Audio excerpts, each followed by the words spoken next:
Hey, welcome everyone. Thank you for attending this session. It's almost the end of the conference. You're all exhausted. I know exactly how you feel. But thank you for being here.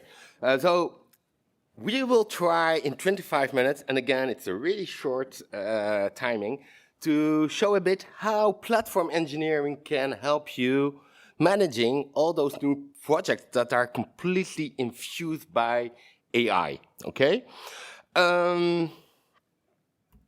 Few words about myself. So I'm Sebastien Blanc. Sounds very French, you know, and I'm French, but I'm also half Dutch. I was born in the Netherlands. And so for the Dutch people here, you can call me boss if you want. Okay, because I grew up with Bert and Annie and Pindakaas, so that's how I grew up, and yeah, I made it pretty well. So, and I'm really happy. I think it's the first time that I give it's crazy because I've been a speaker for 16 years. I think it's the first time I give a talk at a public conference in the Netherlands. So I'm really happy. I'm a Java champion. Don't worry, I won't show any Java code during this session. No, Java works. Okay, I'm a developer advocate, so my job is basically to make developers happy. That's the best way I could find to summarize it. I'm here to build relationships with developers. Okay, could be from the community, could be for customers. And actually, right now, I'm a developer relation engineer. It's another term for saying developer advocate, some say evangelist. For Port, which is a startup which is an internal developer portal. Okay. Beside that, I love the game Half-Life. It's the best game ever. And I love cats. I have 5 cats, 2 kids, 1 wife. Let's start. Yeah, we're not in Salt Lake City. Platform engineering.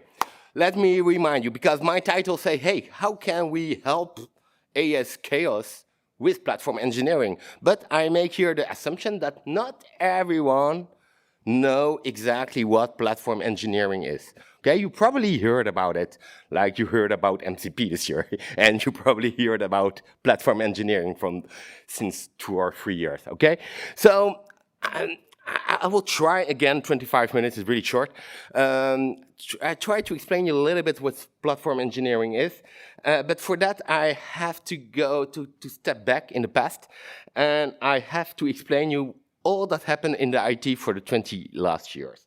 And I try to summarize that with 2 slides. So bear with me. Yeah, and just one thing. Platform engineering, just remember that. It's about empowering developers. Okay, keep that in mind, and let's see.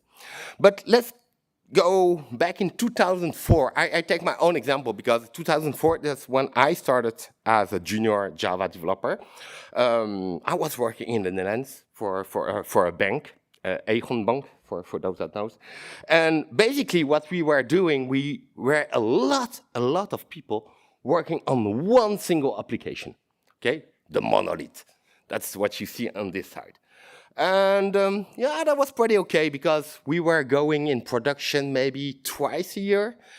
And we didn't really had any communication with the ops team.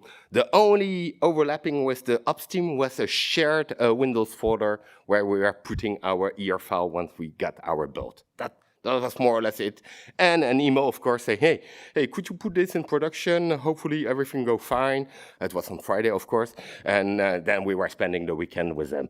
But anyway, then things started to change slowly, okay? First of all, you can see here that represent the cloud, okay? So Amazon, they realized that they had a lot of computing power that was only used for Black Friday. And they said, hey, maybe we can rent that to other people. And that's more or less how cloud native and how the whole cloud started. I make some shortcuts, but I'm not so far from the truth, okay? And the first one who did that was, well, it's really famous. They really helped with the cloudification was Netflix. They had on-prem infra. It went completely to shit at one time, as they say, okay, no, we moving everything to the cloud, and they went to AWS. And the other thing that happened, and you can see it here, is instead of having a lot of people working on a big monolith, they say, hey, let's have more fun. Let's split this big monolith into small services and have fewer people working on that. That was the race of the microservices, which is great in the end, but still added a lot of complexity because this time they were not going in production once or twice a year, but several times a day, maybe a weekly basis. A lot of teams, a lot of dependencies. So basically, we call that now the cloud native. I call that distributed computing. And that created a lot of friction, both for the developers and for the ops team, okay? And how was that solved? A few years ago, well, 10 years ago, let's say so. Basically, was by introducing this principle of DevOps. Hey, let's break the walls between developers and ops. There's the wall of confusion. Let's break this wall, and let's give the developers more autonomy, because all those things in the cloud, that means that developers have to request things in the cloud. I need a new environment. I need a new VM. I need a new managed database. So a lot of things happen, and DevOps was there to try to give more autonomy to the developers, say, hey, now you can request the things yourself.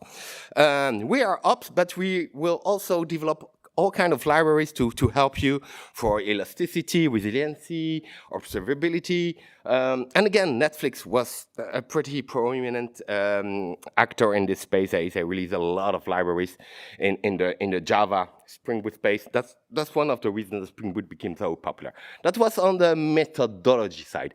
On the technical side, we were so lucky to have Kubernetes. You can see here, I'm a huge fan of Kubernetes.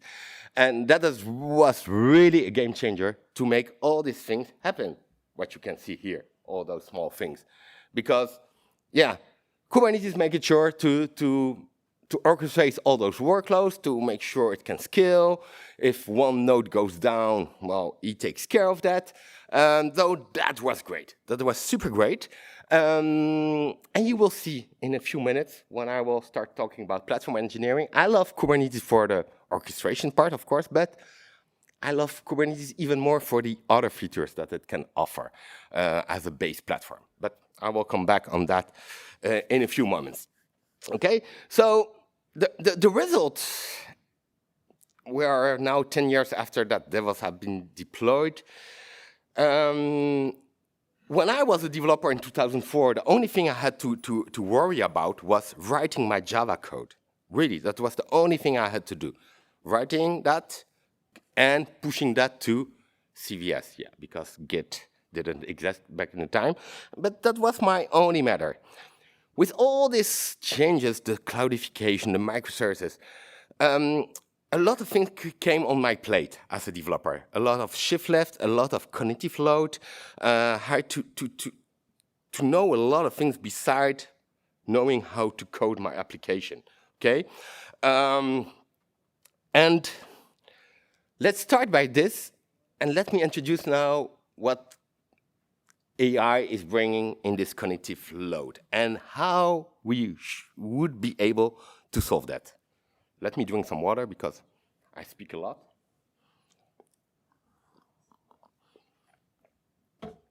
Okay, so we are giving developers autonomy. We are trying to give them self-service. Okay, that's one thing, that they can request things on themselves. And that totally applies now with the whole AI tsunami. And I will give you two examples. And I have a third example, but the third example, I try to show you how we can solve that with platform engineering, okay? So the first one, it's not really about self-service, but it's more about awareness, having a global view of all the different things that can relate to one single point of your AI-infused app. We start by choosing an LLM for your brand new project that you are doing. Maybe it's a chatbot, maybe it's an AI agent, or I don't really care about it. First thing you have to do is to pick the right LLM, okay? That is not really the scope of this talk today. There are a lot of things to have in mind. Do you want a really small model, but really fast and really focus on one task? Do you want a really big one, really pricey one from a vendor? Do you want a mix of this? That's one choice you have to make. But once you have to make this choice, as a developer, as a project manager, as an engineering manager, there are other things that I want to know about making the right choice. First of all, I want to know who is the owner, who has the ownership in my company for this LLM, even if it's a vendor LLM. I want to be sure that there's one team, or maybe one person that has the ownership of this model. Okay, and that is handling the updates, I don't know, the partnerships with the vendors, stuff like that, but that's a crucial information that I need to know. I need to know on which infra my LLM will be running. Of course, it's really important if you have your own LLMs running on your premises, but even if you are running vendors' LLMs, it's important to know on which infra it's running. I was discussing with Patrick Debois, you maybe know him, he invented the term DevOps, okay? And I can give you the link, but we did a webinar together, and he told me this crazy story about the LLM from Amazon, Bedrock, I think it's called. He says, so Bedrock, temperature to 0, depending on which region you take it, you will get completely different results. It's the same model, temperature 0, so you need to know on which infra you are. Okay, so these are all kind of metadata that you need to know about your LLM. Token budget. Yeah, I'm starting a new project. Maybe I'm using a vendor LLM, and it's really pricey. And yeah, one of the manager or finance will give me, hey, you will have 10K minions token for this project for the 10 next days or something like that. But again, that is data that I need to know. And as a developer manager, I don't want to spend a whole day, a whole week to gather all this information. Other things like, hey, prompt. Which prompts do I allow to feed this LLM? Keep this one in mind because that's the third example, and I will give you a concrete live demo because I'm not really a slide guy. I like to do demos, but yeah, prompt management, prompt governance is a crucial one. The LLM choice is really important, but the prompt management, the prompt governance is crucial. AI policies. Hey, am I allowed to use this LLM in this team, in this phase of the project? Maybe it's not in production, it's experimental, so there might be some policies that your company defines. And the status of the LLM. Is this LLM experimental, deprecated, stable? Again, that is all metadata that you want to know. Okay, and we are going to see that platform engineering can help you with that. So that is more like a service catalog overview that you need to have. Let me give you another example, which is more about self-service. I'm starting a new project, and I want to introduce some RAG in it because it makes sense.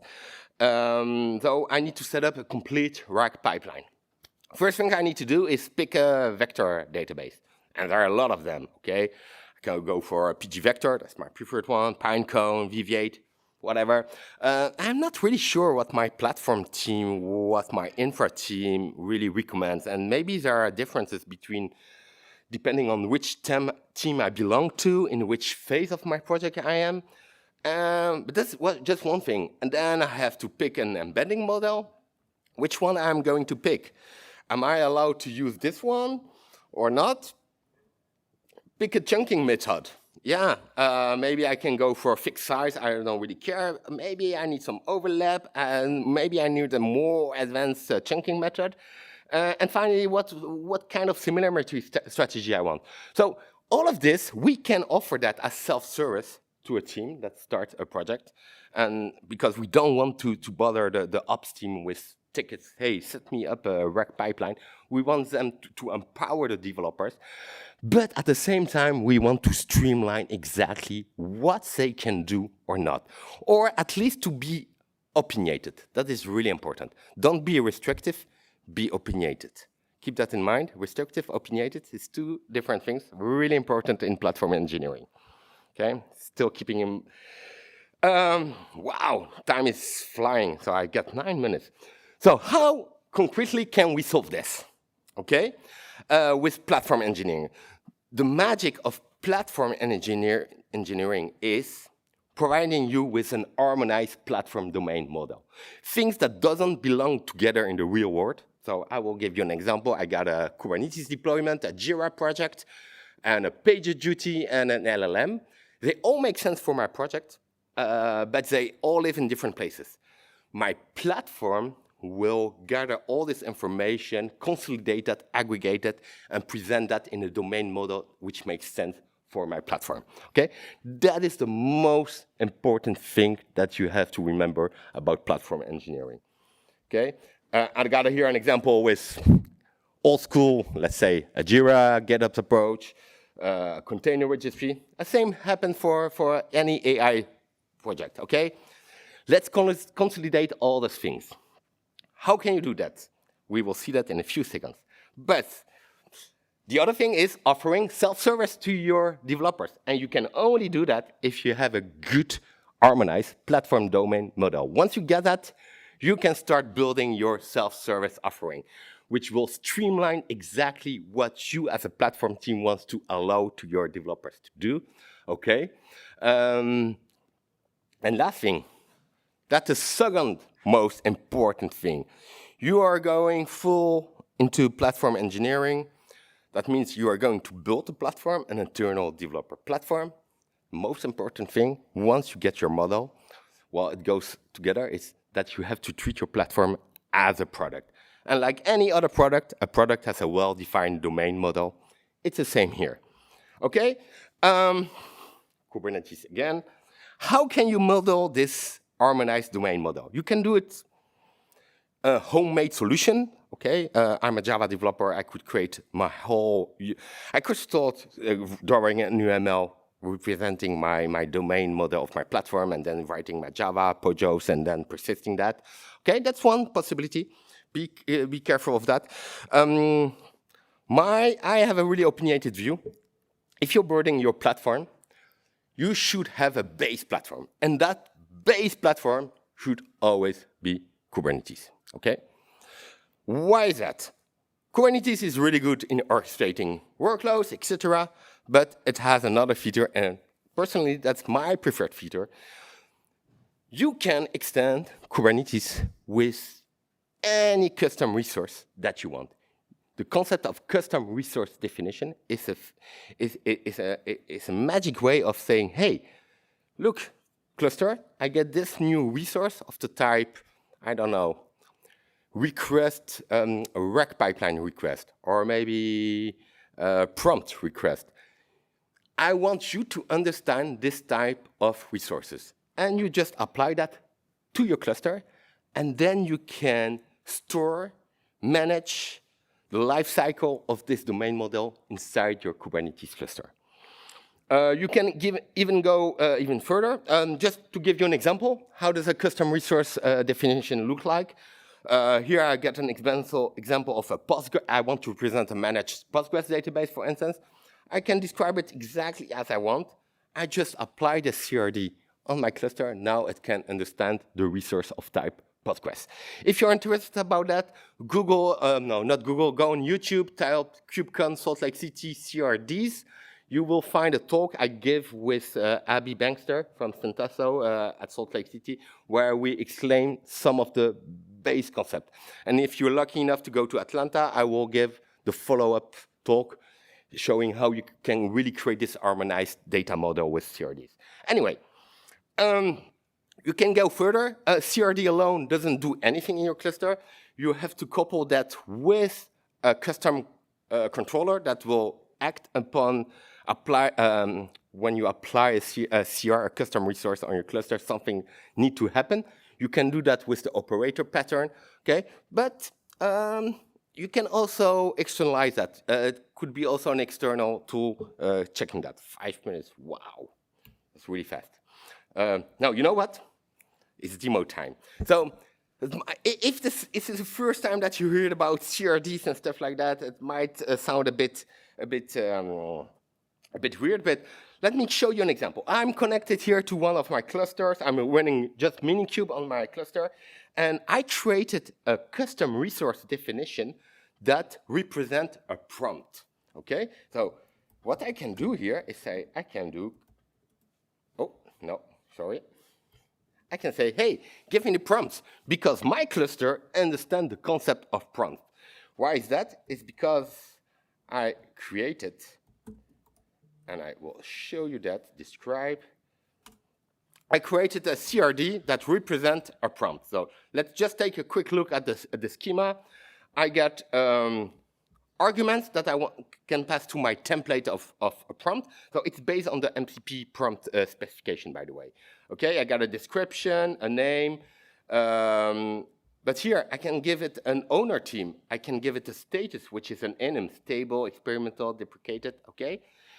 That means that now in my platform team, to manage prompts, to serve prompts to my teams, it will always go through Kubernetes by creating custom resources. I can show you how it looks like. So basically, a developer, he has to provide this prompt, this YAML, sorry, the template, the owner, the description, the status. The template is really simple here. And of course, the advantage of this is that you can benefit from all the power of your Kubernetes cluster, the whole reconciliation loop and etc. And it's also really easy to integrate that with your GitOps approach, for instance. So in this case here, what I will do is I create a new prompt. I commit that to a particular repo that will be picked up by my Argo CD that will apply that on my cluster, okay? And then what will happen? Well, I should create a controller that to take the payload of that and feed maybe an MCP server to add it to the prompt list. But you can also use other tools. And 2 minutes, wow, but still doable. I love this kind of thing.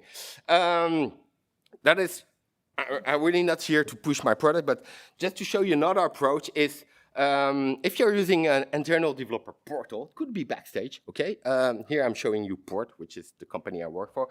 They have a really cool feature where I can say, hey, please check this Kubernetes cluster and check for this CRD prompt. And if there's a new CR, scaffold for me the whole self-service action. So that's what I did here. And that means that now I can also create my prompt from here. So I say my live demo prompt, okay. The owner is the example team. It's a test prompt. I don't have any arguments. It's experimental because we are in live coding mode here. And my live demo. That should be better. Let's go. Oh, prompt template. Oh yeah, sorry. You are a super cool bot. Best prompt ever. Sorry about that. Okay, I execute that. What will happen? My self-service action will still go through the right flow. So if I go here to my should run a GitHub action, there we go. Okay, that will open a PR. That means that I can add some governance around it. And come on, don't fight on me right now, GitHub Actions. Yeah, awesome. I got a pull request, okay, there it is. So my team can review my prompt if needed. If you could take a look here, got it. But let's imagine I'm really happy with my prompt. Okay, I merged it. Okay, I confirm the merge. That's super cool. That will be picked up by Argo CD. So if I do a refresh here, there we go, my live demo. It's sync, super cool. Let's see if I go here, I do a kubectl get prompt. Hey, look at this, my live demo 10 seconds ago. It's in my cluster as well, but even better, there's some magic here with Port. It's also available, of course, here. If I go back to Port, it's also available here in my catalog. So if I go to my service catalog, I look for the prompts.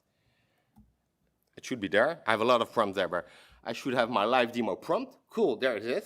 Okay, so I can also add all kind of governance around it. But even better, and that's if I enable my MCP server. Let me take a look here. My live demo, it's really available as an MCP prompt now in my server. Here I'm showing you cursor, but any agent could be consuming that immediately. I think I'm over time. I'm 1 minute over time. That was so fast in 25 minutes, but I hope you get a bit the insights of what I wanted to share with you. Yeah, and that's it. Thank you so much, everyone.